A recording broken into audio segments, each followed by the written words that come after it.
Number 10. Miss Marvel.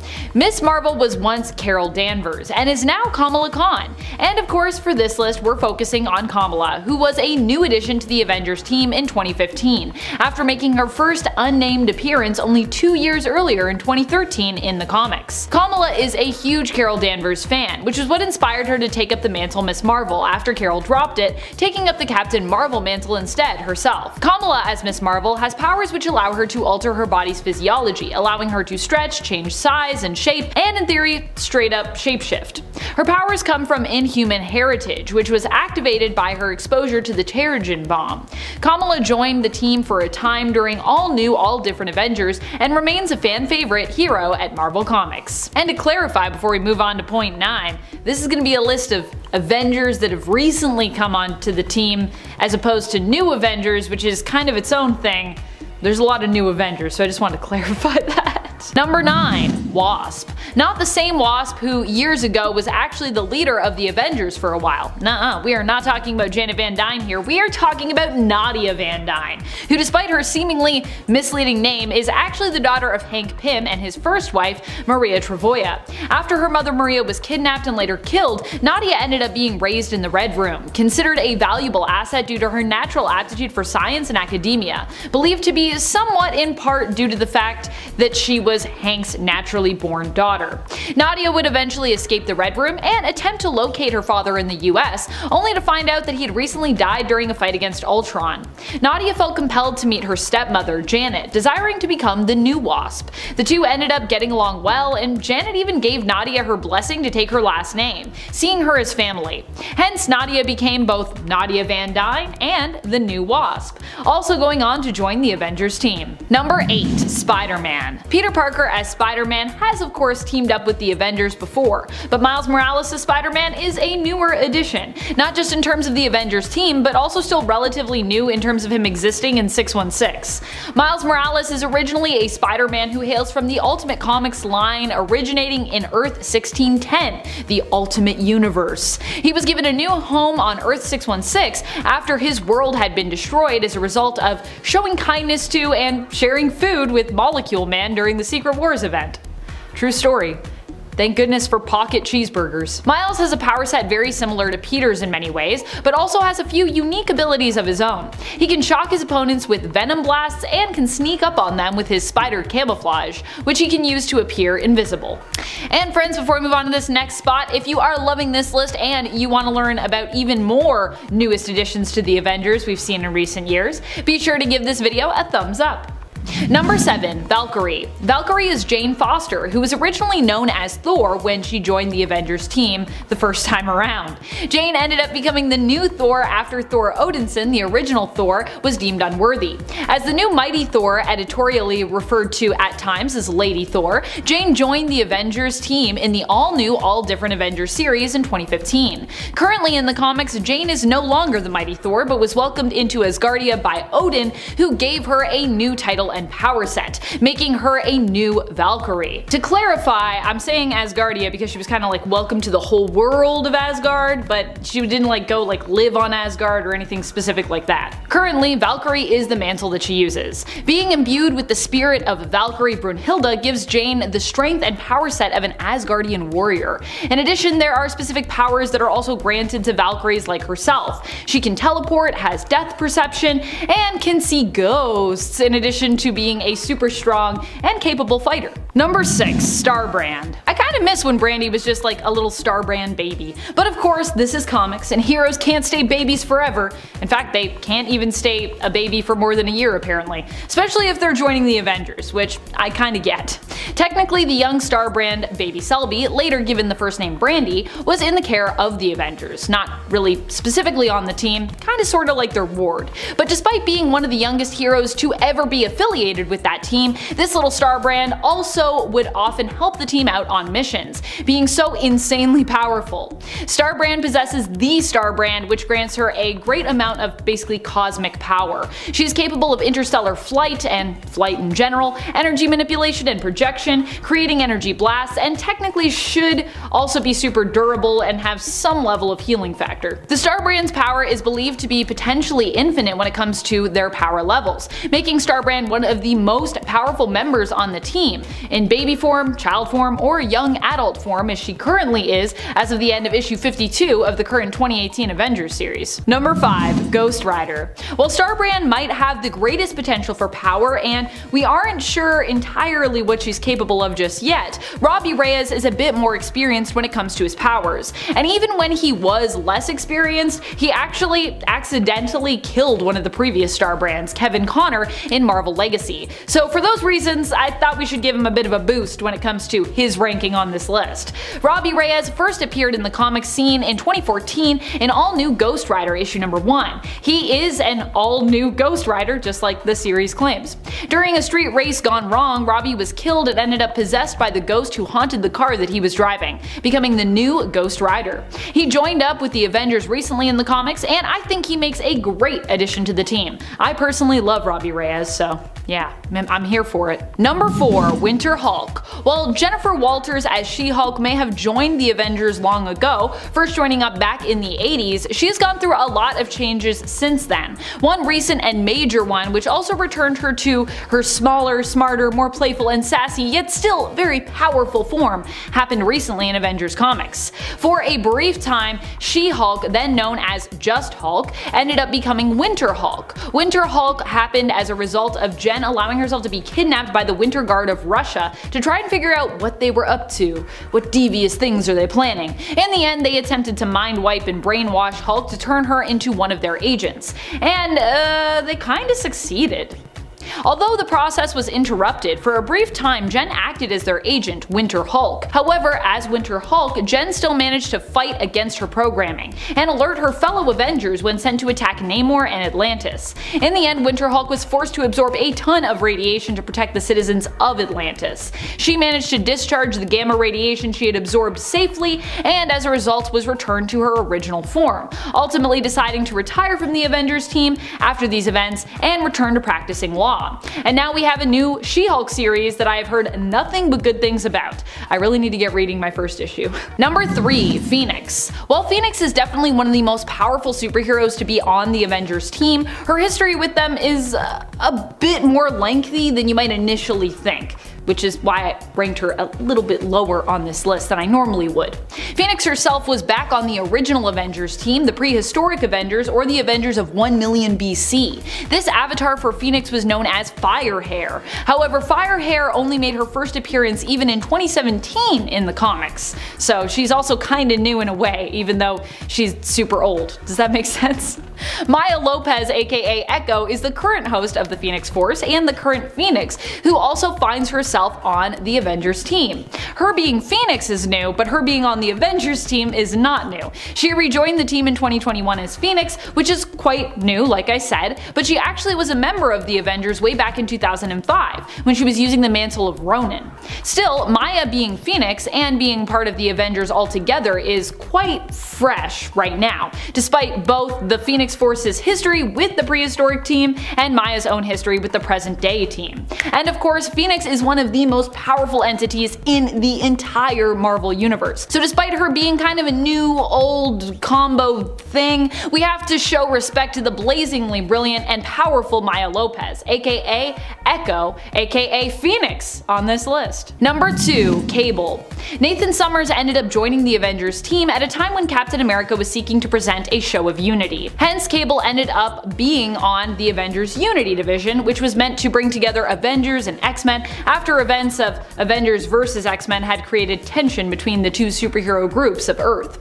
Series-wise, the team was known as the Uncanny Avengers, with Cable joining up as early as issue number 4. Cable is an extremely powerful telepath and telekinetic due to him being the offspring of X-Men member Cyclops and his wife at the time, Mr. Sinister created clone of Jean Grey, Madeline Pryor. Despite Maddie being his birth mother, Jean has also been like a mother to Nate after she was implanted with the memories of basically raising him, making her kind of like his telepathically retcon mom, with Maddie becoming more like a surrogate mother in terms of her relationship with Nate, formerly known to her as Baby Christopher. Oh baby Christopher. Number 1. Avenger Prime. Avenger Prime is kinda like all of the Avengers merged together. At least, that's what the original version of this character was like. They made their first appearance in the 2013 Mighty Avengers series, but another character with that name also recently reappeared in the 2021 Free Comic Book Day Avengers and Hulk comic. They showed up in the Avengers portion of that double feature story comic. Here, Avengers Prime is the leader of the Deathlock Avengers forces, who basically stands guard at the God Quarry, seeking to watch, protect, and warn against major multiversal threats and potential chronal collapses. Presumably, this is some version of Avenger Prime that decided to stay omnipotent and bonded together. At least that's what I'm assuming. Some people are assuming different things. When we saw Avenger Prime last, or an alternate version of them if you will, they were created using a ritual which allowed the team of Mighty Avengers to bond together. Technically, Avenger Prime stands to be the most powerful of the Avengers, as they should be made up of one or more teams or rosters potentially combined together. Now, of course, some people believe that Avenger Prime is actually some sort of alternate version or some future version of Tony Stark, aka Iron Man, but we don't really know for sure yet. Whoever they are though, they definitely seem to have a lot of time, a lot of power, and a lot of resources on their hands, especially for being a shadowy figure. Number 10. Dark Avengers. The Dark Avengers were first introduced in their own comic book series in Dark Avengers issue number 1. Not everyone is a fan of them, because while they're kind of Avengers, they're also kind of go against a lot of the things that the original team stood for. The Dark Avengers are led by Norman Osborn, who gets to make his own organization, HAMOR, to safeguard the world's safety following the crumbling of S.H.I.E.L.D. and after his victory against the Skrull Queen, whose death was brought about by Osborn and was also televised, making him a worldwide hero in the eyes of many, despite the fact that, yeah, he was still definitely a villain. Still, although this team was comprised of villains, they did aim to do good things, just in their own way. In truth, they became more a team of anti-heroes than anything, with just a dash of villainous escapades organized by their leader, Osborn, who at this point went by Iron Patriot. Sort of like the Iron Man of this Dark Avengers crew. Number 9. Avengers Academy. Avengers Academy was a series that replaced the Avengers The Initiative series. As that series ended, this one began. The Avengers Academy team was a group of superpowered youths who were selected to be trained as new Avengers. Although originally the teens thought that they had been selected due to the promise that they showed, it was later revealed that they had been selected because of the great risk that they would ultimately become villains. In fact, 6 of the teens were actually working for Norman Osborn during the Dark Avengers HAMOR Dark Reign days, and likely could have ended up being trained by him to become Dark Avengers, should that whole situation have continued to play out. However, when the Avengers found out about them, they instead decided to create the Avengers Academy in an attempt to repurpose and redeem those youths, so basically took them in themselves. Hank Pym acted as the headmaster of this academy, while Tigra, Justice, Quicksilver, and Speedball took on roles as teachers. Number 8. Secret Avengers. This team operated for 3 years in the comics. It was led by Commander Steve Rogers and Sharon Carter. After the dissolution of HAMOR and the Dark Avengers, Steve was now left to decide what should come after. Instead of reforming S.H.I.E.L.D. or the Avengers, he decided to secure global safety through the use of various smaller Avengers teams. Secret Avengers was one of those teams that he himself led, and was a black ops unit used for covertly dealing with the problems that Osborn, HAMOR, and the Dark Avengers had left behind and created during their reign. Members included Black Widow, Ant-Man, Beast, Moon Knight, War Machine, Nova, and a Valkyrie named Brunhilde. They were eventually disbanded by Hawkeye following their fight against the Descendants. But man, was it a fun and weird run. Seriously, if you haven't checked out Secret Avengers, you should maybe do it. It's pretty strange. I kinda love it. Number 7. Mighty Avengers. Granted, there is more than one Mighty Avengers team, but for the purpose of this list, we're talking about Luke Cage's Mighty Avengers. This team of Avengers formed to look after the Earth after the main Avengers team was forced to roll out when the Builders threatened the entire universe. Yeah, that was a thing. Remember that? During the Avengers' absence, Thanos returned to Earth and the Mighty Avengers stepped in to protect their people and their planet. The team was led by Luke Cage and included such heroes as Spectrum, White Tiger, and Blue Marvel, as well as Superior Spider-Man, who at one point attempted to overtake leadership of the team, fighting Luke Cage for it. Number 6. AIM. I know what you're thinking. AIM? Wait, but what? AIM was originally the villainous organization of genius-level scientists, also known as Advanced Idea Mechanics, who aimed get it, aimed, to overthrow the government and rule the world using technological advancements. So what are you talking about, Amanda? How can they be an Avengers team? Well, this organization eventually was taken over by mutant and hero Sunspot, Roberto da Costa. Sunspot renamed the organization Avengers Idea Mechanics and set out to reclaim and reform it. He used the organization for good, filling it with more noble, brilliant minds who developed tech to help with Sunspot's new Avengers rescue missions. Roberto basically merged his new Avengers team with AIM to create this new technologically advanced Avengers team. Previously, that new Avengers team was actually known as the Multiversal Avengers, and originally they were all about discovering the reason behind the gradual disintegration of the multiverse. Number 5. All new, all different Avengers. This was both its own new team of Avengers in a series, as well as being known as the name for kind of an entire Marvelverse soft relaunch, including a variety of spin-offs that took place in 2015, known as the all new, all different verse. This relaunch included a variety of series, including one of my faves, All New Wolverine. But for the purpose of this list, we'll be talking about the all new, all different Avengers founding team and the individual comic series itself that was about them. Following Secret Wars, this all new, all different Avengers team was formed. Originally it was comprised of Iron Man, Sam Wilson, who was Captain America at the time, Ms. Marvel aka Kamala Khan, Miles Morales as Spider-Man, young Sam Alexander as Nova, Vision, and Jane Foster's Thor. Iron Man would act as their leader, but this team wouldn't even officially refer to themselves as Avengers until the very end of issue number 3 of their series. This was a refresh on the Avenger team, one that had no tower, no funding, and wasn't officially even recognized yet. Over time they would become more established, but the all new, all different team would only exist as it was for 15 issues, up until the events of Civil War II. Number 4. A-Force. The first all-female team of Avengers. It took us over 50 years, but eventually we got there. This team had 2 self-titled comic series, though sadly both were very short. The team was originally led by She-Hulk, and its members would include Captain Marvel, Medusa, Singularity, Dazzler, and Nico Minoru. A-Force originally took their name from the name for the defenders of the matriarchal nation of Arcadia on Battleworld, where She-Hulk reigned as a baroness. The team was created during the Secret Wars event involving Emperor Doom's Battleworld, and would continue to exist up until the events of Civil War II, when She-Hulk was put into a coma. It's kinda how that whole thing starts. Well, it's part of the start anyways. Number 3. The US Avengers. The US Avengers is a strange and eclectic team, but also a fun and patriotic one. They worked alongside S.H.I.E.L.D. but were also considered independent of the organization. This team actually coincided with another Avenger related one that I mentioned earlier, Avengers Idea Mechanics, the new AIM. Sunspot, who was operating under the popular alias of Citizen 5, led and created this team. It was comprised of a quirky yet popular group of heroes, including Robert Maverick's Red Hulk, Cannonball, Tony Ho's Iron Patriot, Squirrel Girl, Pod, and the time-displaced daughter of Luke Cage and Jessica Jones from an alternate future known as Danielle Cage, aka her alternate universe's Captain America. I love Danielle Cage, she's pretty cool. Number 2. Occupy Avengers. I almost said Octopus Avengers, which is not a thing. But maybe it should be a thing, I don't know, they could be a team, they're all octopuses. This series and Avengers spin-off was a small one. It consisted mainly of Hawkeye and followed his adventures on a path for redemption following the events of Civil War II. Let's not forget that it was Hawkeye's arrow that was deemed responsible for the death of Bruce Banner, although Banner had asked that Hawkeye mercy kill him should it be necessary. Although he was acquitted of all murder charges, Hawkeye still felt guilty and sought to make things right. His way of doing this? A more grassroots approach to heroism involving basically a community outreach.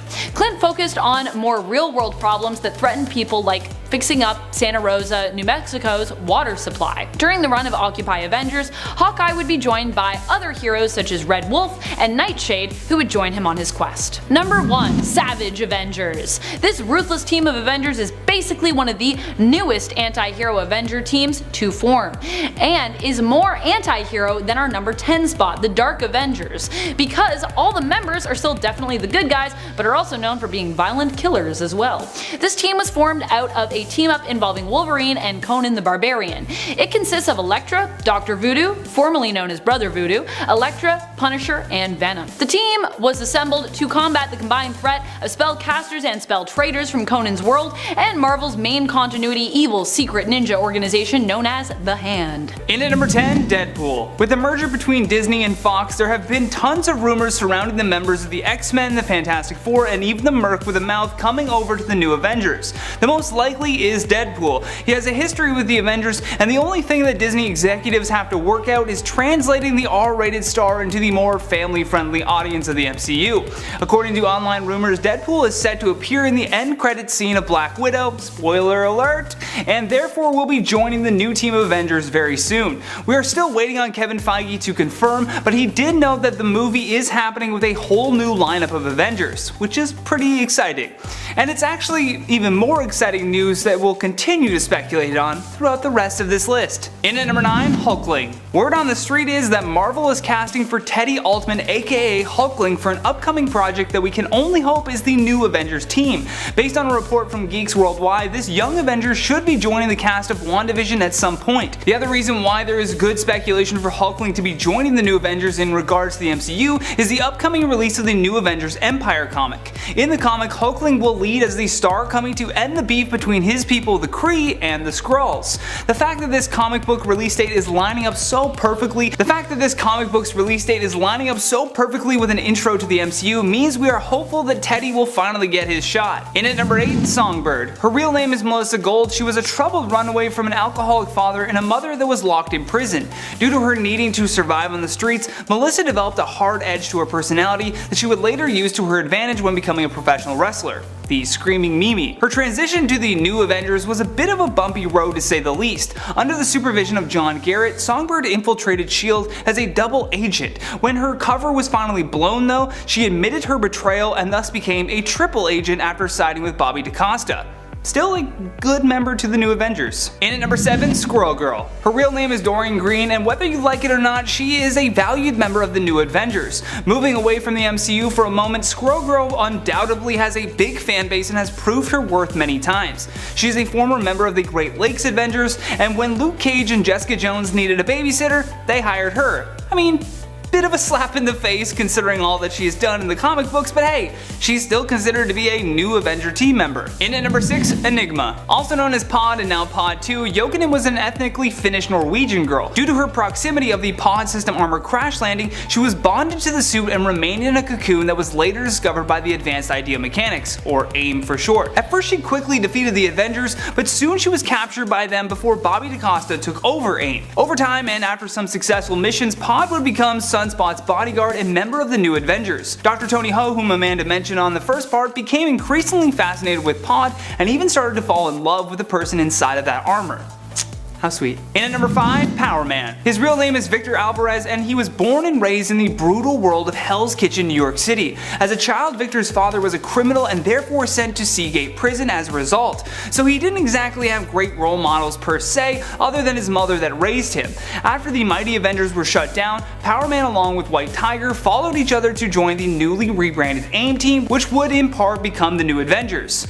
Victor would fight side by side with this team for many adventures, but ultimately he felt that he was neglecting his home neighborhood for far too long. So we may not see much of Victor Alvarez in terms of MCU, but he definitely had a great stint with the new Avengers. And maybe he'll come back, who knows?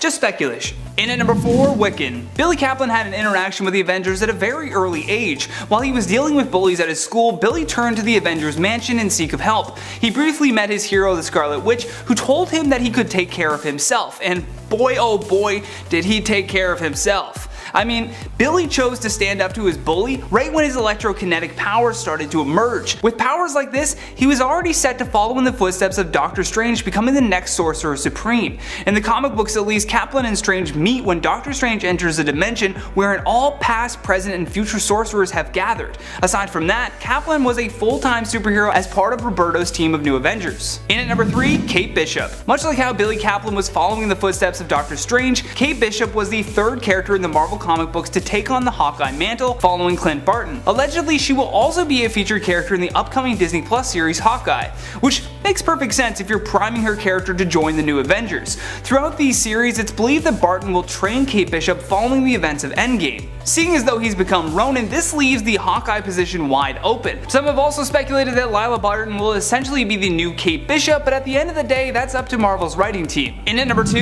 Iron Lad. With the introduction of Harley Keener in Iron Man 3 and then a brief appearance at the funeral in Endgame, it's clear that they were warming audiences up for Iron Lad. Especially considering the brave sacrifice that Tony Stark made, the opening for the next Iron Man is available and the only possible prospect to fill in is Harley. Now clearly the comic books are much different than the storyline that the MCU is putting forth, but they rarely do stuff like this for no good reason. So with that in mind and all of the advanced tech that we saw Harley working on as a kid, it's clear to see that Iron Lad will be one of the newest Avengers. Last but not least, on our number 1 spot, Shang-Chi. From the moment Shang was born, he would be raised to become a deadly assassin by his father. Even in his sleep, he would be subjected to alchemy and a virtual reality feed that taught techniques while he slept. Following the events of Avengers vs. X-Men, Captain America and Iron Man were looking at expanding their team to make it bigger and stronger than ever before. This saw the addition of Shang-Chi, who was one of the first picks for this new Avengers initiative. In terms of the MCU, he is already set to star in his own solo film called Shang-Chi and the Legend of the Ten Rings. Number 10. Age of X Avengers. In the Age of X storyline, the mutant population were feared, and after a phoenix-shaped explosion leveled Albany, the culling of the mutants began. In response to this, the mutant Magneto used his powers to literally steal several buildings from New York and form Fortress X, a safe haven for mutant kind. This led to the creation of a team of non-mutant heroes by General Frank Castle, and led by Captain America, to hunt down this resistance of mutants. The team was made up of Captain America, Ghost Rider, who was killed prior to the actual assault on Fortress X, the Hulk, Invisible Woman, Redback, who is this universe's Jessica Drew, and Iron Man / Steel Corps. While the team murdered a lot of mutants, Cap eventually called them off to instead defend the mutants, which activated Steel Corps' Code Omega, causing them to take him out. There was also Plan B, which was the 2 megaton chemical that was carried by the Hulk. Luckily, the mutant population survived this twisted Avenger team. Number 9. Ultimate Avengers. Not to be confused with the Ultimates, who are very much their own thing. This team of Avengers is actually called the Avengers, but is not the Avengers equivalent from the 1610 Ultimate Universe. Are you confused yet? Basically, in the Ultimate Universe, the Avengers team that we know and love from 616 is a little different, including in name. On Earth 1610, the Earth's mightiest heroes go by the name of the Ultimates and are pretty buddy-buddy with S.H.I.E.L.D. and its director Nick Fury. However, there is a team in this universe that uses the Avengers moniker, but they are quite different from the Avengers we know from Earth 616. On 1610, the Avengers team is more like DC's Suicide Squad. The team is made up of characters who are seen as more disposable by S.H.I.E.L.D. and who are more anti-heroes or just straight up villains. They are a black ops team who is usually brought on for less publicly marketable missions and jobs. Number 8. Deathlock Nation. On Earth 11045, the superhumans grew out of control. They began to take the law into their own hands, more and more, acting as judge, jury, and executioner. This led to popular support from the people for Operation Deathlock. Operation Deathlock was a plan conceived by Weapon Infinity of the Weapons Plus breeding facility called the World, to convert all superhumans into Deathlocks. The project began small, with a few normal human Deathlocks, and then those Deathlocks targeted specific heroes who were killed and then converted into super Deathlocks. No hero could stand for long, and soon, all superheroes were converted into mindless police robots, which actually resulted in a utopia. Eventually, these Deathlocks began spreading into other timelines and realities, only to be stopped by Apocalypse. This eventually led a team composed of Deathlock, Captain America, Cyclops, Spider-Man, Elektra, Hawkeye, and the Thing to come into conflict with Earth 616. Number 7. Cadaverous' Avengers. Cadaverous' Avengers were part machine, part man, and all influenced by the villainous Cadaverous. They show up in whatever alternate world J.J. Abrams and his son Henry Abrams' Spider-Man series is relegated to. I don't think it has an official number yet. It does have a temporary reality number though. This team seemed hell-bent on getting revenge on Iron Man, the only surviving Avenger left in this world. Well, I guess Peter was still alive at this point, and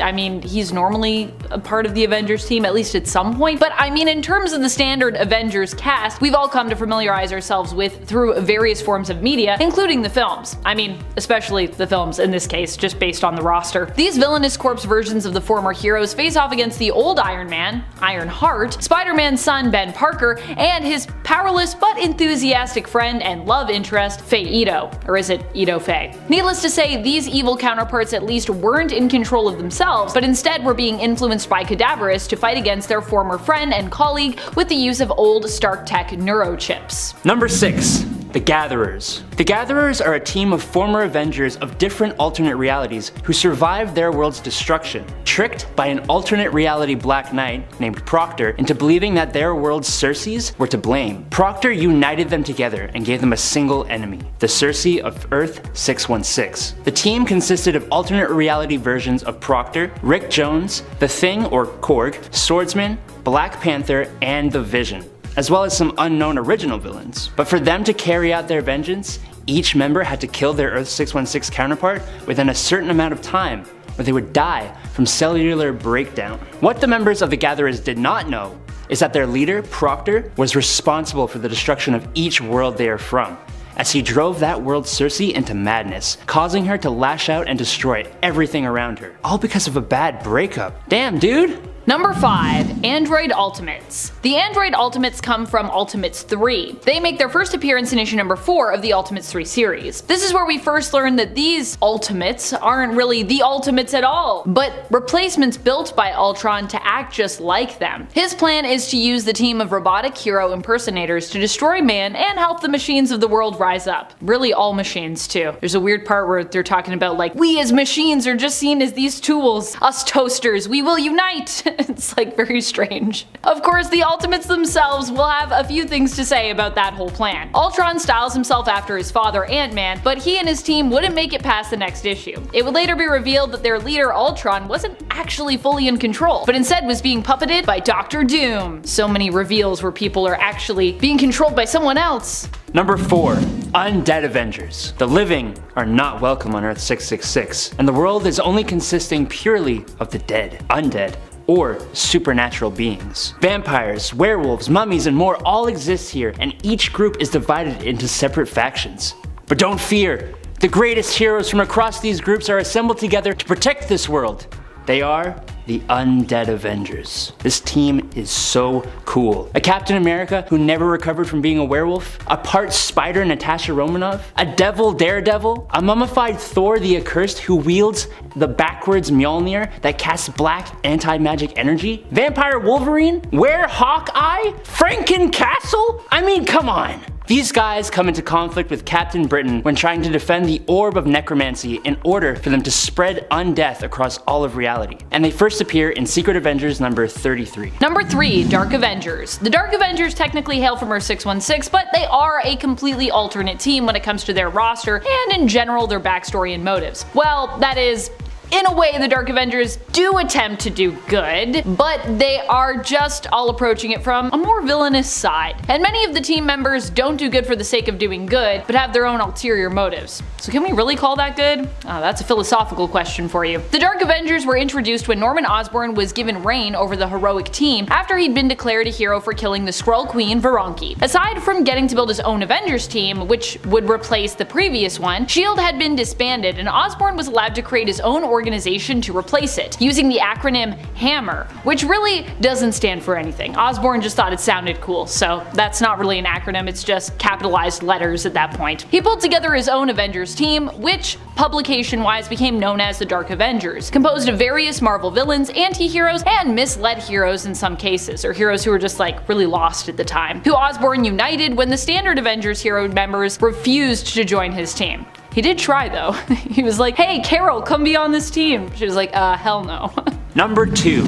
Zombie Galacti. I think most of us are familiar with Earth 2149, which is the home of the Marvel Zombie storyline. Here, a separate reality zombie-infected Sentry was sent by his Earth's Watcher. The Avengers were the first on the scene and quickly died or were infected, with the rest of the population falling quickly afterwards. Once the Herald of Galactus, the Silver Surfer, showed up to announce the arrival of Galactus, he was consumed by Hulk, Wolverine, Spider-Man, Iron Man, Giant Man, Power Man, and Captain America, who absorbed his powers and used it to toast other zombies to improve their flavor. Gordon Ramsay would not approve. The zombie Galacti used the machine to unite their power cosmic to take down Galactus, and after fighting their zombie villains, consumed and absorbed his power too, using it to spread the infection throughout the whole of their universe. Number 1. Revengers. The Cancerverse Avengers, known as the Revengers, hail from a reality where the world was turned upside down by the fact that death was defeated. I know, how can you kill death? Well, apparently when you make deals with elder god-like beings, anything is possible, like what happened here. In a bid to save Captain Marvel from life-threatening cancer, a deal was struck with the many-angled ones. As a result, death ended up dead, which actually resulted in the whole universe becoming a perverted version of itself. You'd think without death around, the universe would become like a paradise. But no, it became ranked with disease that spread and basically couldn't die, becoming known as the Cancerverse. All the heroes who remained here were made to serve the many-angled ones, becoming their loyal servants and attempting to invade other universes eventually and conquer them in the name of their Lovecraftian horror-esque gods, Avengers included. Or Revengers included. Number 10. Silverclaw. Maria Santiago, aka Silverclaw, was born near the village of Kamakiri in South America, and this village was filled with simple folk whose ancestors worshipped the ancient gods until the arrival of the Spaniards. Her father was a native of the village who was constantly ridiculed for his beliefs, and his daughter was no different as she was ridiculed for, well, different reasons. You've heard of werewolves, right? Well, Maria had the interesting ability to transform into a variety of were forms, including jaguar, anaconda, cockatoo, monkey, sloth, and cheetah. And they were unfortunately uncontrollable for a while, which was not too great to say the least because it scared a lot of people. Now fast forward a bit and we see Silverclaw join the Avengers during the Civil War arc. And in this arc she fought Captain Marvel, who was attempting to get her to sign the Superhuman Registration Act. Silverclaw was pretty against the SHRA as it was not the law in her country and she was not a US citizen. Now as a result, a pitched battle between the two occurred with Silverclaw able to just so close evade arrest. After Captain America's assassination, she did voluntarily surrender and was registered as a US citizen. Now why is she so useless? Well, because she's not only just a bit lame of a character, but she didn't really do anything of worth that landed her a permanent position on the Avengers team. Now I do like her power though, I can't lie. Number 9. Swordsman. Okay, so I'll give you that Swordsman was at least talented in his art form, but at the end of the day, he's just a guy with good sword skills. You might be thinking, who are you going to rag on next, Amanda? Clint Barton? You also might be thinking, Amanda, wow, did you just use the term rag? Are you from like the 1930s? I'm not, though I should be maybe. And no, I'm not going to insult Hawkeye by putting him on this list. While there are many other Avengers who are just humans with superpower-like skill sets, Clint at least is also a super interesting character. Swordsman, however, remains quite dated, relegated to being a hero of the past. He might have been good with the sword, but that also wasn't enough to have him save himself and also save his true love Mantis at the same time. Tisk tisk. And sure, Swordsman may have returned as a cooler Katati version of himself, but let's not forget that this is technically a different character. As while his Katati version has all of Swordsman Jacques Duquesne's memories, he is still an entity separate from Swordsman, and made more interesting by the fact that he is part of the alien Katati race, let's be honest. Number 8. StarFox. Now originally named Eron and rechristened Eros at the age of 5, StarFox is the son of two Eternals who has a pretty interesting power to say the least. Now what's that power, you ask? Well, he has the ability to manipulate the pleasure centers of the brain of any people within 25 feet of himself. This power emanates from him at all times and causes people to feel, well, good. And by concentrating just a little bit more, he can provoke extremely pleasurable sensations and make a person highly aroused, euphoric, or totally sedated depending on what the situation calls for. Eros has spent most of his life fighting his power-hungry brother Thanos, and that's right, that Thanos. And honestly, you'd think that being related to one of the biggest and strongest bad guys in all of Marvel history would make you a pretty useful ally, but sadly you'd be wrong. The Avengers admitted him to their training program and gave him the name StarFox since they felt Eros was a little inappropriate for a code name. And he served the Avengers faithfully for several months, helping them vanquish enemies like the Wizard, Terminus, and Maelstrom. That being said though, when he first joined the Avengers, he intentionally failed to mention his ability. Needless to say, when they found out, he didn't last. Number 7. Two Gun Kid. Another human, Two Gun Kid is a Western style hero. Sure, Westerns are cool, but Two Gun Kid is basically just a cowboy. Take away his guns and his horse lightning and there ain't much there to work with. We aren't talking about the original Two Gun Kid either. The original Two Gun Kid was Clay Harder, who first appeared in 1948 in Two Gun Kid issue number 1. This version of Two Gun Kid, Matt Hawk, would not appear until 1962 in issue 60 of the series. He doesn't have superpowers and he's literally from the 1870s, so he wouldn't be a very knowledgeable hero in the modern day. In fact, when he came to the modern day, he had Hawkeye show him around, became an honorary member of the Avengers, but then decided he missed his own time period, so returned home.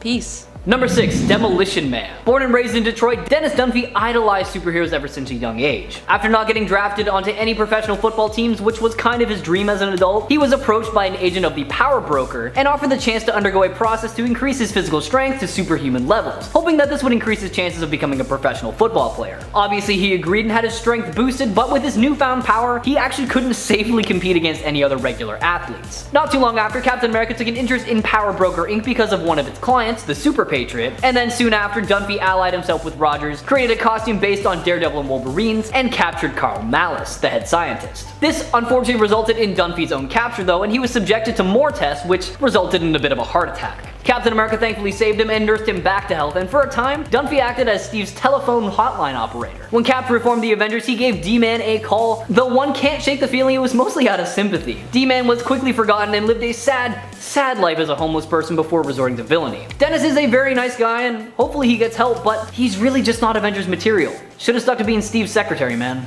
Number 5. Doombot. This is what happens when you let Hank Pym run the Avengers. In the series Avengers AI, Hank leads his own Avengers team. Who does he decide to put on it? Let's see. Doombot. Let's also acknowledge that this only happened because after one of the many battles against and defeats of Ultron, Hank decided keeping artificial intelligence as prisoners was bad, but he had no qualms with reprogramming them, which also seems morally ambiguous in my opinion. He also had no problem with putting tiny black holes inside them, which also seems very irresponsible. True facts. Hank reprogrammed the Doombot to be loyal to him and made him a member of his artificially intelligent Avengers team, whose roster also included Victor Mancha and Protector. Yeah.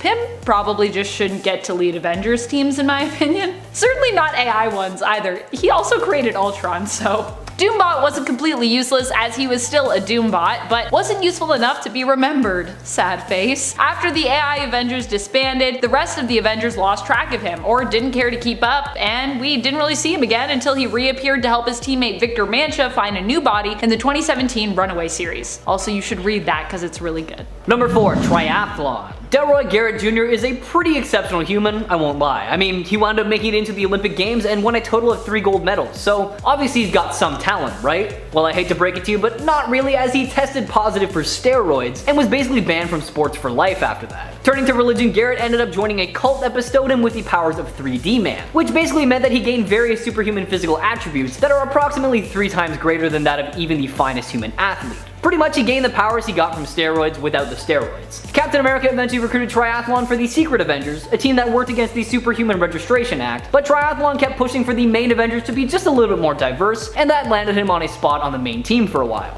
Now in all honesty, that's all he did for the Avengers, make them just that tiny bit more diverse, so kudos to him for that, but maybe try being a better hero next time. Number 3. JOCASTA. JOCASTA could have been super cool, but she was kind of relegated to just being Ultron's tattletale and almost loyal mate. She was built by Ultron to be his mate and bride in a sense, sort of like the story of Frankenstein's bride. At first he had tried to transfer the mind of Janet Van Dyne into JOCASTA. This actually succeeded, but just made Janet in JOCASTA's robotic body seek to tell the Avengers what was going on, and they put a stop to Ultron's madness, reversing the procedure. JOCASTA would return a few more times in the comics, but never make much of an impression. She actually could have been a really cool character, but it always feels like she's never really given much of a chance to shine. Still often being resorted to plots where Ultron wants to merge her with Janet, even in the modern day. She was granted Avengers status when she decided to sacrifice herself in order to destroy the Evolutionaries' base before she died in the process. And Avengers Annual Issue 17 out of 1988. Number 2. Stingray. Dr. Walter Newell was a brilliant oceanographer and engineer who supervised the construction of a domed undersea city with plans to grow food for mankind. The city was attacked by the Plunderer, but he was stopped by the Atlanteans Namor, the Submariner, and Lady Dorma, but unfortunately the city was destroyed. Now in response to this, he designed a suit specifically for the deep sea exploration that he named Stingray, as much of the design was based on manta rays. The suit can safely operate in depths of up to 1,200 feet, has a unique oxygen diffusion system based on fish gills, grants Newell superhuman strength and durability to handle underwater conditions, and is able to swim at high speeds underwater. Now Newell can also glide when not in the water, which is a pretty sweet add-on if I do say so myself. Also should probably mention that the main weapon of the suit is a potent electrical blast, so the name Stingray is definitely fitting. In all honesty, the only reason Stingray was ever an Avenger was because the team needed to use his Hydro base as a launch site when the US government placed airspace restrictions preventing the Avengers from launching Quinjets to downtown Manhattan. Other than that, he really didn't offer much else for the team.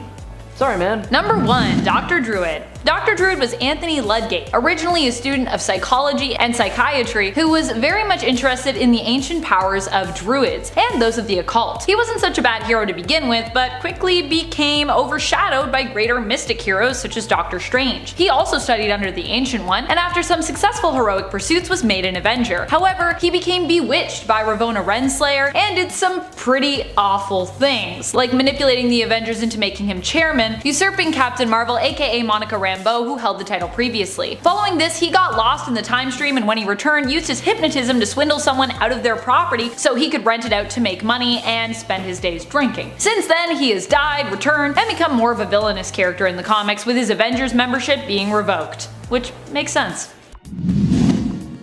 Number 10, Hawkeye. In the MCU's Avengers in 2012, Hawkeye betrayed the Avengers by being brainwashed by Loki. Loki knew that having Hawkeye with him was valuable, and he could access many of the secrets that S.H.I.E.L.D. was hiding. Hawkeye launched an attack on the S.H.I.E.L.D. helicarrier that the Avengers so happened to be on so he could free Loki. He takes out one of the propeller systems on the helicarrier and invades it with his team. Hawkeye and Black Widow fight, with her hoping to free him from the spell.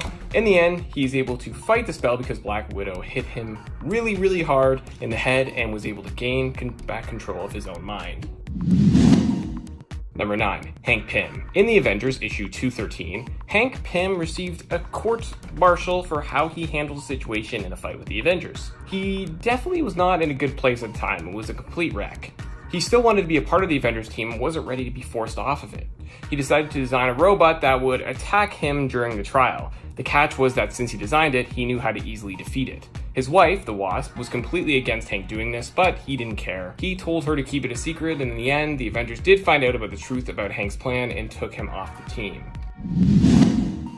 Number 8, Moondragon. In the comics, Moondragon has very strong mind control abilities, like telepathy and telekinesis. So when she stumbles upon a planet with the people of that planet ready for war, she wants to help them. She doesn't want these people to suffer over what will eventually happen if the war is to start: death. So she decides to control the entire race of people on this planet with her mind control powers to stop fighting.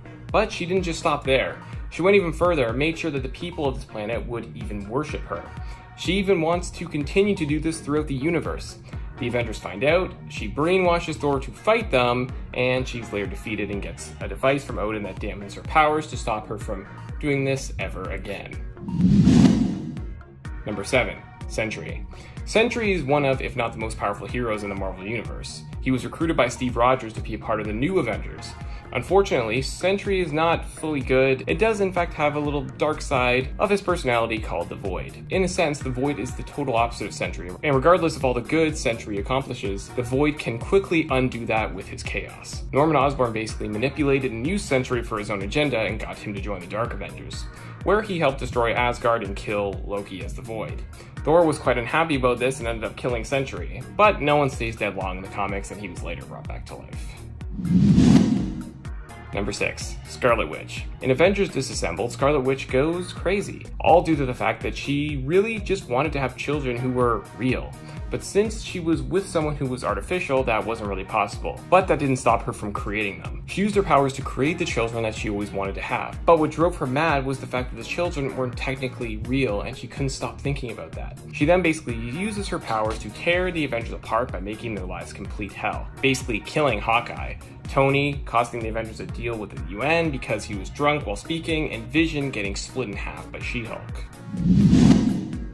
Number 5. Iron Man. Yes, there was even a point during the comics where Tony betrayed the Avengers. Well, sort of, anyways. During the crossing, Tony's brain gets corrupted by Kang the Conqueror. He was trying to control him by making him go crazy. Kang even gets him to frame Hawkeye. Once the Avengers find out, they go back in time to find a younger Tony to help them stop the older Tony. Now, this story was a bit confusing, with some even believing that Tony wasn't as mind-controlled as we all believed he was, since in the end, he didn't even seem surprised by anything he found out that he did while working for Kang. Number 4. Namor. During the Avengers vs. X-Men series, Namor left the Avengers and went on the side of the X-Men. Now, to be clear, the X-Men were only trying to apprehend the Avengers, but Namor planned something much more evil. And by evil, I mean he found out that the Avengers were in Wakanda and thought that was the perfect plan to take them out would be to drown them with a huge-ass wave. It didn't end up working for Namor, and instead only enraged the Wakandans wanting revenge for what he did. From there, Namor and Wakanda became rivals. This rivalry is something that fans have wanted to see be a part of the MCU since the introduction of Wakanda in Black Panther in 2018. Number 3. Hulk. In the comics, at one point, Hulk came to the conclusion that the Avengers disliked him, and that really irritated the Hulk, which is something that you really don't want to do, especially to the Hulk. He ends up leaving the team and trying to work with Namor to get revenge on them. Apparently, even though Hulk and Namor were working together, they weren't going to stay loyal for long after their plan was complete. In the end, and before the battle was complete, Hulk turned into Bruce Banner and took off and disappeared. Number 2. Black Widow. So in the comics, Black Widow has turned on the Avengers at one point. Now, in her defense, she was being blackmailed by Weeping Lion with the goal to go rogue and turn on S.H.I.E.L.D. During this time, she allowed herself to be brought back to the Avengers Tower by Tony Stark. She only let him take her back there to gain access to his equipment. So she knocked him out and took what she needed. Also, during the MCU's Civil War, she also turned on Tony Stark and ended up jumping ship and siding with Captain America. Number 1. Captain America. This was a huge shocker at one point in the comic and was a jaw-dropping moment when fans were reading it. The reveal that Captain America was really a Hydra agent all along sent shockwaves through the fan base. How could the Star-Spangled Man be evil? He has always proven to do anything he had to protect his family, team, and his country. It turns out that the Cosmic Cube had altered Steve Rogers' history in a major way, making him this Hydra agent and betraying everything he stood for. It led Rogers to take over America with Zemo, all in the name of Hydra. Desperate to stop this, Ant-Man and the Winter Soldier went into the Pocket Dimension to find Steve Rogers' consciousness. They were able to use the Cobra to save Steve Rogers' true form. Evil Steve Rogers fought good Steve Rogers in the end, and good prevailed, and evil Steve Rogers was defeated by good Steve Rogers wielding Mjolnir in an epic battle.